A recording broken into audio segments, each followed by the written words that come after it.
5. Édition spéciale 8/8, Lionsgate. Alors, le temps n'existe pas en dehors de l'expérience humaine. Nous sommes en collectif. J'ai expliqué la notion du collectif dans la vidéo précédente. Donc, une explication, bien sûr. Il y a d'autres explications qui peuvent être données, concoctées. C'est bon, quoi. Il n'y a pas de souci. Il n'y a pas qu'une seule façon de l'exprimer, de l'expliquer. Je vous rappelle, nous, en réalité, nous ne savons rien. Nous essayons d'expliquer des choses pour lesquelles nous n'avons pas de vocabulaire. Donc, c'est pour ça que parfois, il faut vraiment s'y mettre, parce que mais on fait du mieux avec ce qu'on a, et il faut toujours rappeler, attention, c'est des histoires, on raconte des histoires, on donne des explications. Ces explications sont limitées par le fait que nous n'avons pas de confirmation, nous n'avons pas de savoir absolu. C'est-à-dire, je sais ce que je sais, mais je ne peux pas le présenter comme une vérité absolue parce que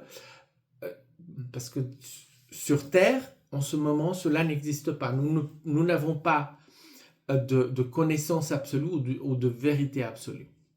Important de le dire, de le rappeler, parce que trop de gens tombent dans ce panneau.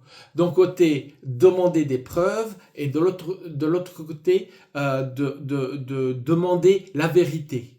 Eh ben, ça n'existe pas. Je suis désolé. Si vous êtes, il faut laisser aller. C'est difficile, mais il faut laisser aller ce concept parce que ça ne mène nulle part.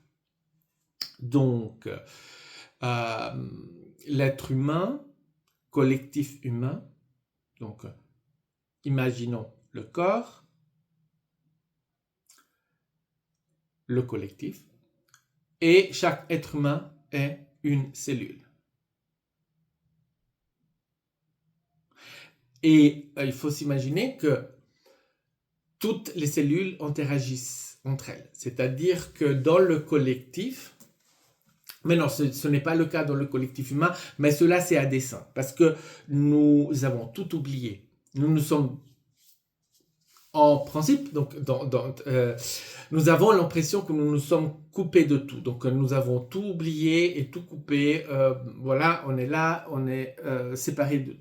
Voilà, l'illusion de la séparation. En réalité, on n'est pas séparés. Mais bon, le collectif, en principe, fonctionne en collectif humain, le collectif d'une planète. C'est que prenons un exemple, le collectif des anges. C'est un collectif, mais c'est normal. Yeshua, c'est un collectif. Jésus fait partie du collectif de Yeshua. Et Yeshua est l'être global. Jésus est une expression et une incarnation de cet être. Moi, je suis une incarnation de mon être global. Parce que pour venir sur Terre, on doit faire l'acte de se incarner, c'est-à-dire habiter en corps. Et quand j'habite ce corps, je fais partie du collectif humain et donc je participe à la réalité humaine. Cette réalité sur Terre, qui n'est pas la seule réalité sur Terre, parce qu'il y a d'autres êtres, d'autres collectifs qui sont sur Terre, que ce soit les fées, que ce soit ces êtres qu'on considère comme étant à l'intérieur de la Terre. C'est pas à l'intérieur de la Terre, parce que à l'intérieur de notre version de la Terre, il n'y a rien. Mais oui, il y a d'autres dimensions, d'autres présences sur Terre. Ne vibre pas de la même façon que la nôtre. C'est pour ça qu'il n'y a pas d'interaction directe. Mais ça, c'est comme ça que la réalité fonctionne. Nous avons des vibrations. Notre vibration est ici. La vibration des fées est là. Une est plus forte de l'autre est plus élevée, est différente. C'est pas la même chose. C'est tout simplement ça. Et c'est pour ça qu'il n'y a pas d'interaction directe. C'est impossible. Pour pouvoir avoir des interactions entre deux espèces, il faut que les deux espèces aient la même vibration. C'est pour ça que les échanges avec les extraterrestres ne sont pas possibles si on ne se rencontre pas à un état vibratoire que les deux espèces peuvent exprimer et qui leur permet d'échanger.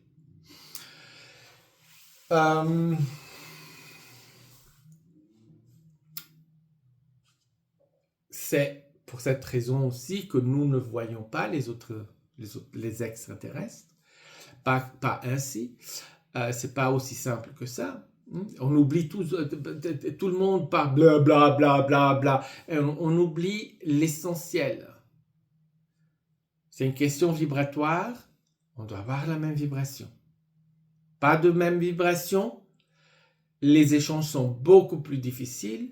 En tout cas, dans le physique. On peut échanger dans le non-physique. Évidemment. Dans les rêves, dans tout ce qui est où il n'y a pas la réalité humaine.